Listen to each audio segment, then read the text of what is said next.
Nick Train is well known for having a distinctive, focused, stock-picking approach to investments, evidenced by the high concentration of his portfolios. The top 10 constituents of his Finsbury Growth and Income Trust portfolio accounts for nearly 88% of total portfolio value, and is dialed in very selectively on a small number of specific industry segments.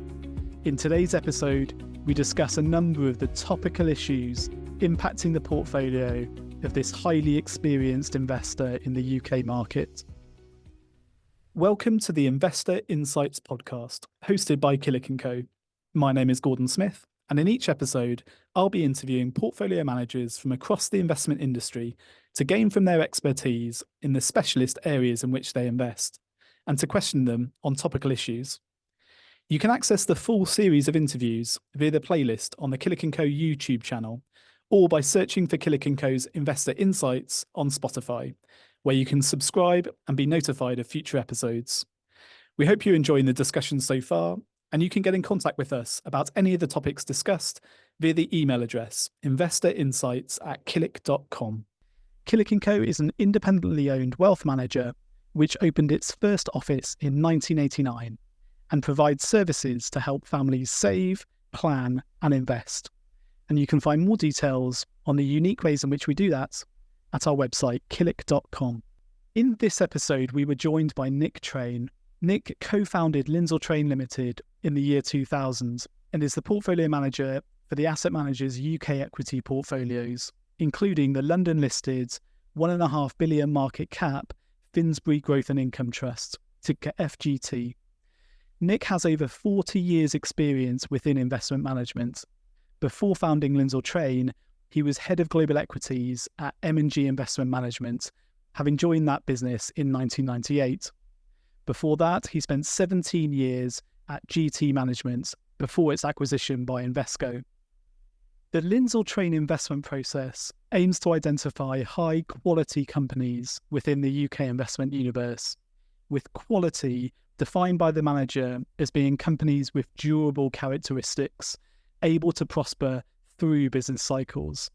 Prospective holdings will also tend to have a long-term profile of high and sustainable return on equity, and generally be companies with low capital intensity and high free cash flow, rather than those needing to make significant balance sheet investments to enable growth. The selective focus and high concentration of the Finsbury strategy can clearly lead to periods where returns differ markedly from the broader UK benchmark index, and the strategy has faced a number of shorter-term headwinds over recent reporting periods. We address many of these during our discussion, but the lack of oil and gas exposure, not a sector meeting the strict investment criteria, has also clearly impacted relative returns. The FGT share price has also exaggerated this more challenging period for the portfolio, with Finsbury being another example of a London-listed investment company facing the headwinds of widening share price discounts, a recurring theme that we've covered on the Investor Insights series so far. The shares currently sit on an 8% discount, having traded around par for much of the last decade and a half.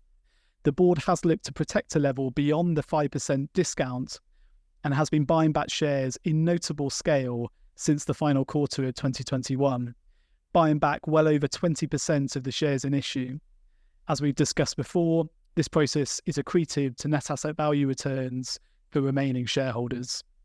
We hope you enjoy this discussion, but as always, please get in touch if you'd like any more details on any of the topics discussed. Nick, hello. Thank you for joining us. How are you doing this afternoon? Yeah, I'm great this afternoon. Thank you very much indeed. So, Nick, we've got this kind of standard opening question to these discussions, which we've been asking everybody, and its aim is to really trying to get to know you a little bit, really, or kind of maybe something that you've been working on recently. So we've been asking people to, if they can share an anecdote from a recent meeting, or perhaps just an article or book that they'd be reading that they could share. Is there anything you could share with us? I'll have a go.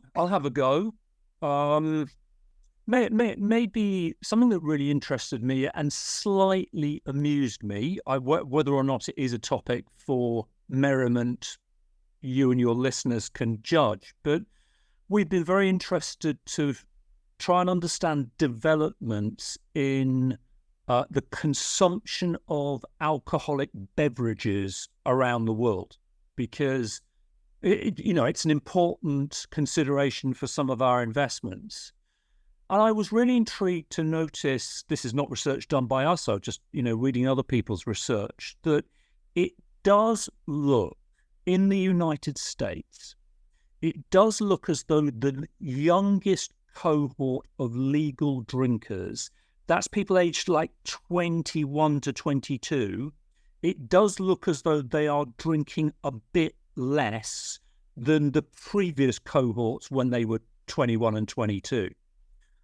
And that's interesting. However, and this is the big but, and possibly the source of merriment, by the time you get to 23 and 25-year-olds in America, they are drinking just as much as they always were. So it looks as though as people enter the workforce or maybe begin families, they return to more normal alcoholic drinking habits. And when I think of my own experience of my first years changing nappies or having to get up at 6:30 every morning to go to work, maybe I can understand why those encourage, the glass of Tanqueray at the end of the day. But I thought that was interesting that adulthood seems to have led to a return to more normal drinking habits. Yeah, no, absolutely. Is that interesting? Yeah, no, 100%. Yeah, something we actually I am a bit of a student of kind of demographics and kind of societal trends. They're hugely important, I think, for investment. So yeah, no, 100% topical. Perhaps we'll come back on to some of the shopping habits and consumer habits on maybe on a later question as we tackle some of those consumer companies. But I'm going to say a book as well. Oh, okay, go for it. Yeah, so I'm going to say a book. Yeah, please. I fulfilled a lifelong ambition and I read the whole of Gibbon's Decline and Fall of the Roman Empire at the back end of last year. It took me about 6 months. It's 3,000 plus pages. It's beautifully written. It is such a reminder of the fragility of civilization and how lucky we are, as outgoing Prime Minister Rishi Sunak pointed out when he handed over the keys to start, how lucky we are that we have a peaceful transition of power in this polity, the United Kingdom that we live in. And actually, I'm making an investment point there as well. You want to ensure that your savings are invested in essentially stable polities, and the UK is still one.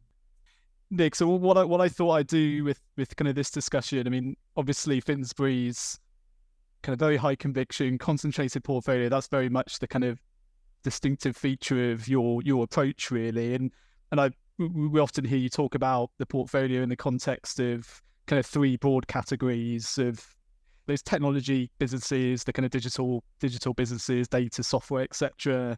You've got the kind of those kind of well-known consumer brands, and then luxury and those premium goods companies. I wondered if we could go through each of those in turn, if I may, maybe in the next few questions, and perhaps if we start with technology or those kind of technology related areas. And this is one of those, I guess some market commentators will always put one of the factors behind the UK's kind of underperformance as being the fact that it doesn't have such a big exposure when you look at the index level, certainly to those platform businesses, those technology-enabled businesses.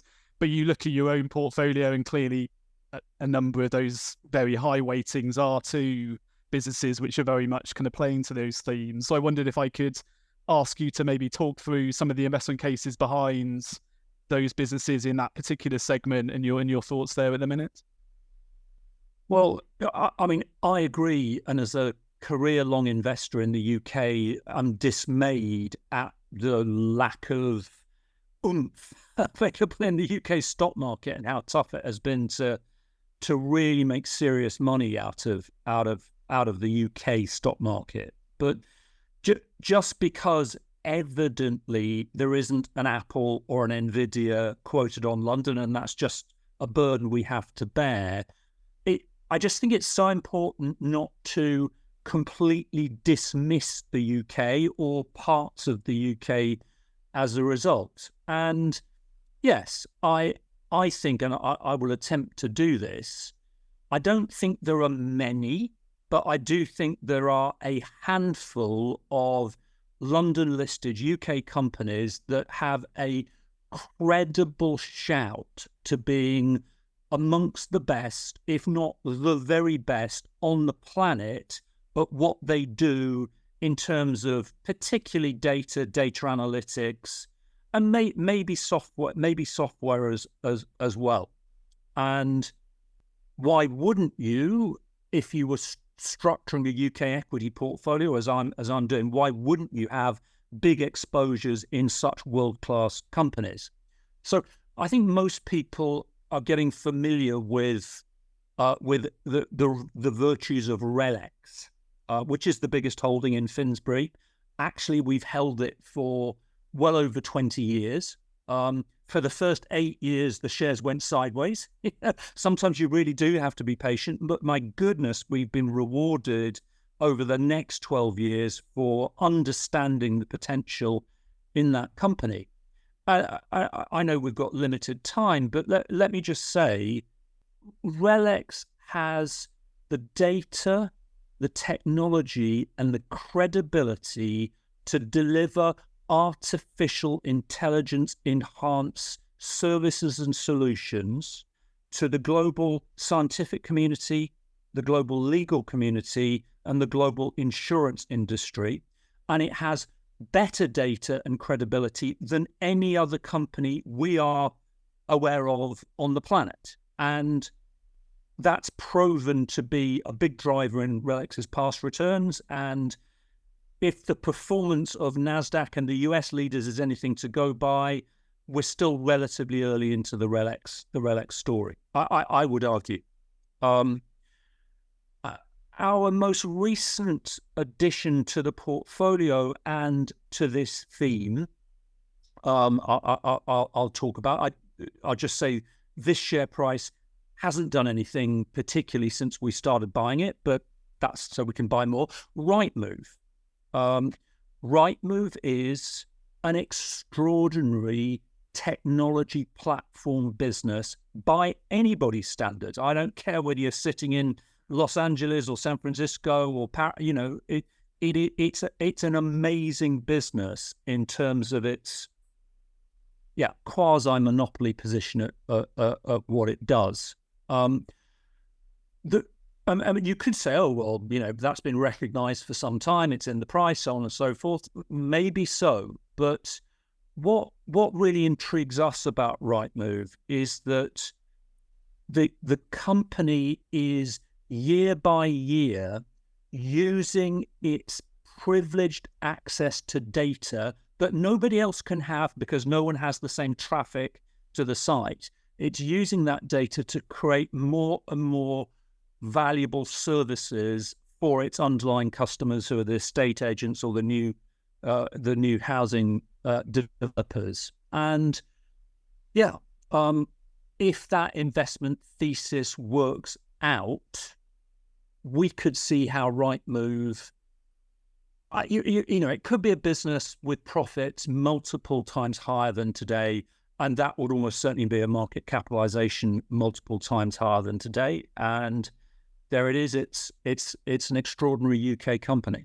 Yeah, no, thank you for that. They're two good examples. And maybe let's move on to the consumer brands businesses, if I may. I mean, whether it's the UK listed ones or elsewhere, I mean, these have over the long term been extremely strong kind of wealth generators, but perhaps more recently they've had more mixed performance. And then you've touched on some of the kind of consumer behaviour that I guess the number of market commentators have kind of picked up on recently. Those kind of changing shopping patterns, changing behaviours. I wonder, is a more kind of general topic really, rather than maybe going into stock specific issues, kind of how you see the prospects of those kind of well-known consumer brands evolving in against that backdrop. Well, let me acknowledge that I mean, if you look at Finsbury's portfolio today and compare it to 10 years ago or 20 years ago, the exposure to certainly mainstream mass consumer brands, it's lower than it was 10 years ago or 20 years ago. And it's lower because companies like Relex or Rightmove, just to go back to the ones I've mentioned, offer similar but perhaps superior economic characteristics to consumer staples companies. I mean, you're quite right. Consumer staples companies did wonderfully well for 100 years or more, and they did it because they had reliable, regular buying of their products, and they were a wonderfully sure way to get rich slowly. But I think there is competition now in equity markets as a result of the emergence of new industries and companies. There is competition for the consumer staples. And I also think that, you're probably right in this. Has technology changed things? Are demographics changing things? Perhaps the life cycle of entrenched consumer brands, which you used to be able to measure in many, many decades, perhaps that is foreshortening. And that definitely puts an onus on the consumer companies in general, including the ones we own, to innovate more and to ensure that their portfolios are consistently tilting towards products that consumers actually aspire to consume. Now, when you get down to individual stocks, there's definitely a debate to be had about the success or failure in that objective of various London-listed companies. Can I mention one? Just because I think it's interesting. I mean, Unilever has got, and understandably over the last 3 years, it's had its reputation of being dull, plodding, confirmed by a dull share price, except actually this year it's gone up a bit. Now, admittedly, with the help of this year going up a bit, I was just looking at the 10-year numbers. I mean, actually, Unilever, since 2014, its total return has compounded at 9% per annum. Now, that's not as good as Nvidia or Tesla, but it's not derisory for a business that's, and by the way, that's like, I think the UK market's up 5 and a bit. So it's usefully done better than its domestic market as well. I think, if you've got a lot of data and software in one part of your portfolio, having something like Unilever elsewhere in your portfolio, if it can continue to deliver 9% per annum returns, that would be perfectly satisfactory. Just one more thing to say, though. I think the reason why Unilever has been able to generate those returns, albeit not so much in the last 2 or 3 years, is when you look at its revenue mix. Today, 27% of Unilever's sales derive from premium beauty, wellness, and health brands. 10 years ago, I look back to the share price 10 years ago, its exposure to those categories was virtually zero. So over a decade, Unilever, by acquisition, but also by building internally, using its marketing and distribution skills, it's created a quarter of its business that's actually growing strongly that didn't exist a decade ago. And that's part of the skill of these consumer companies. You look at any of them, the profits they were making 30 years ago, coming from different brands from what are doing it for you today. Sorry, that's very long-winded, but that's the way we think about them. No, really helpful. Yeah, a good example of how a business even of that scale can transition quite successfully to different sectors. Yeah, no, for sure. Nick, perhaps let's move on to luxury goods. And I've caught you in a week where we have had some kind of headline grabbing news from the likes of Burberry this week, and I just wonder. Just excuse me while I'm sick in the wait a bit next to me, would you? Could I ask for any update on kind of your positioning within that sector in general, but also kind of thoughts there? Yeah. The 21st century to date has been marked by two concurrent bull markets. Yeah, two bull markets that have been running together with the occasional sort of counter trends. But one bull market has been tech. The other bull market has been luxury and super premium brand owners. And it makes abundant sense why those two should move together, because the technology creates new wealth, whether that's the market capitalization of NVIDIA or whether it's the productivity gains that the tech brings to society. And wealthier consumers, I mean, certainly historically, have tended to spend marginal new wealth on higher quality products, luxury products, heritage-rich products. And you know, in a sense, it comes back to what I was saying a moment ago about the more mainstream consumer companies as well. They've got to ensure that their portfolio mix is constantly shifting more to premium or super premium away from mass. Otherwise, they're toast. We've got several companies in Finsbury that are either luxury or in their product portfolio tilt very strongly towards luxury. Burberry is one. Oh, God help us. But we also, I have to say, I look at Diageo very much as a participant in this trend. Let me say this. I thought this was a fantastic comment. I know I started off talking about alcoholic beverages. Don't worry, it's not the only thing I think about. But the chief executive of Pernod Ricard recently said the first thing that happens when you give consumers more money is they upgrade the quality of the alcohol they drink. Yeah, they might drink less volume, but it's one of the first things people treat themselves to is better quality beverages. You know, Diageo's had a terrible 18 months as a share price, but actually the shares have still quintupled so far in the 21st century. And it's done so, the shares have quintupled so far in the 21st century is because Diageo is selling a lot more Johnnie Walker Blue and Johnnie Walker Black in 2024 than it was in the year 2000. It's selling a lot more top-end tequila than it was 20 years ago, and that's because it is a beneficiary of those wealth-creating trends. Every portfolio, there's going to be maybe mistakes. I don't know if Burberry is yet a mistake. It's certainly been disappointing. But you just have to live with that and look to do whatever you can to protect your own and your client's capital.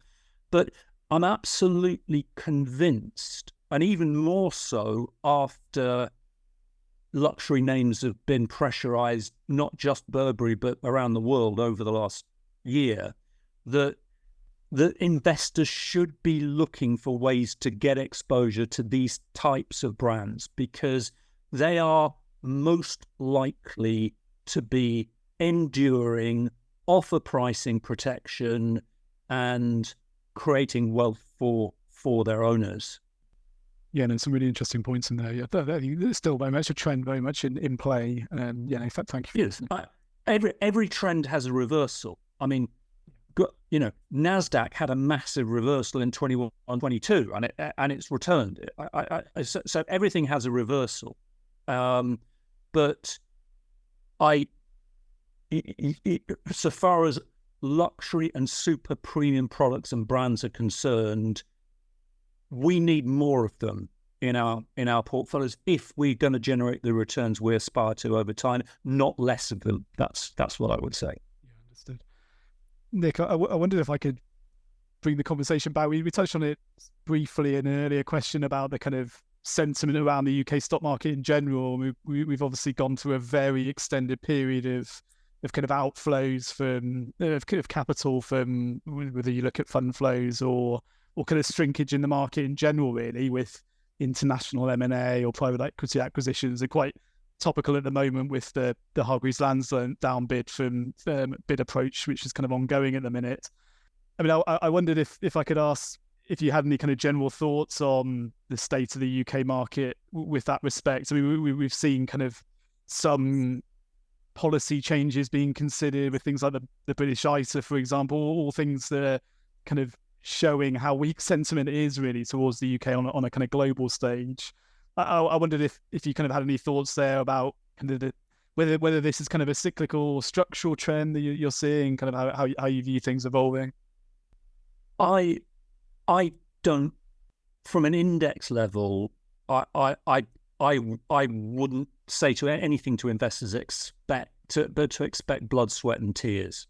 I don't see anything but a very, very drawn out process whereby, putting it crudely, 20th century business models gradually shrink and are replaced by 21st century business models. And we're a long way behind the United States in creating those companies. But, you know, a company like RELX, I ought to know. I can't tell you where RELX was in the FTSE 100 20 years ago, but my guess it would have been maybe in the top half of the FTSE 100. But you know, it's now the 8th biggest company in the UK, and obviously, well, I say obviously, it's got there because it's doing something really important with data that other companies around the world can't match, and maybe I don't think it's even such an absurd proposition that one day RELX might be the biggest company listed on the London. It's not such an absurd claim. Looking at other businesses that I haven't mentioned yet, we think that Experian, that is a world-class business. It is the biggest credit agency on the planet. It does have more data on more individuals than any other entity on the planet. That's now something like the 18th biggest company in the FTSE 100. It's gradually been climbing the ranks. I always think it's so ironic. In a dull stock market, one of the best performers over the last 20 years has been the owner of the London Stock Exchange. London Stock Exchange Group is now I think it's the 12th biggest company in the FTSE 100, and it's got there by, well, some smart deals, turning itself into the world's #1 provider of real-time financial data. That's a pretty significant position for a UK company to have, and I'd expect to see London Stock Exchange Group carry on growing within the index. Sorry if this is long-winded, but at index level, there's no silver bullet, but that's what I would expect. I think I might, just reiterate that point I made, only slightly flippantly at the start, about reading Gibbon's Decline and Fall, and, just thinking about, where would you be happy to commit 50-year capital? There are some big advantages to investing in London-listed companies. Culturally, it's still quite an entrepreneurial corporate sector. The people are honest, by and large. Accounting standards are high. I definitely think if you were a stock picker, which ultimately that's what I am, we are, there's no reason why you wouldn't look at attractive stocks in the UK. Really important points. Yeah, 100%. Nick, our final question, and this is another one of our standard questions, is one that asks for the speaker for their highest conviction area. And I'm very conscious that you've gone through and talked about a lot of your high conviction positions already. But if there was one area or one company that I could ask you, I could push you to pick as your highest conviction, what would that be? Or is there one that you haven't mentioned already that you'd like to kind of fit into this question? Am I allowed to say Finsbury Growth and Income Trust? It's a cheat, but Listen, I will just say, it's my biggest personal investment, and the company, regrettably, and this is partly because we've not delivered the returns that I've aspired to, the company is trading at a measurable discount. The board is buying back shares, and I have to believe, as a long-term holder and believer in the strategy, every time shares are retired at an 8 or 9% discount, it's actually enhancing the net asset value for those people who don't sell. So to me, that's an opportunity.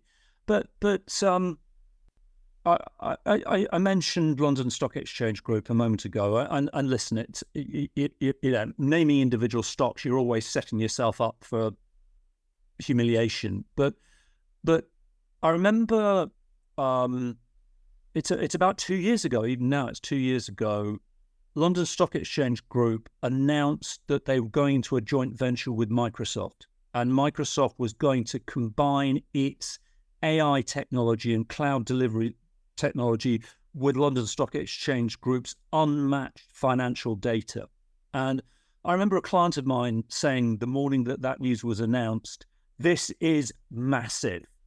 And do you know, I think it is massive for that company.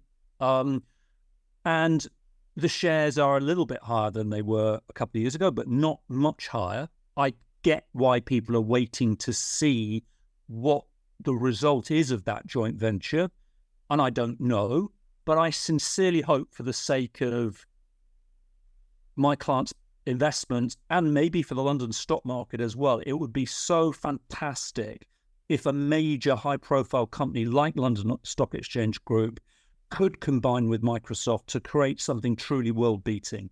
If it did, then the share price, I've got to believe, could go up a lot. Yeah, that could be hugely significant. Yeah, absolutely. Nick, it's as always great to hear your thoughts. Thank you so much for joining us today. No, it's been my pleasure. As I said at the outset, talking about the UK and talking from the context of where performance is at the moment, I'm just grateful anybody will listen to me. But there are some interesting ideas in the strategy, I think. Thank you for listening to the Investor Insights podcast, hosted by Killik Co. You can get in contact using our podcast email address, investorinsights@killik.com. For more information on any of the topics discussed, or for further details on the services offered by Killik Co. This podcast is not personal advice. The content is intended for educational purposes only and is not investment research or a recommendation to buy or sell any financial instrument or product, or to adopt any investment strategy. The value of your investments can rise as well as fall, and you could get back less than you invested. Past performance is not a guide to future performance. The investments referred to in this podcast may not be suitable for all investors, and you should seek advice from a qualified investment advisor. Killik Co is authorised and regulated by the Financial Conduct Authority, the FCA.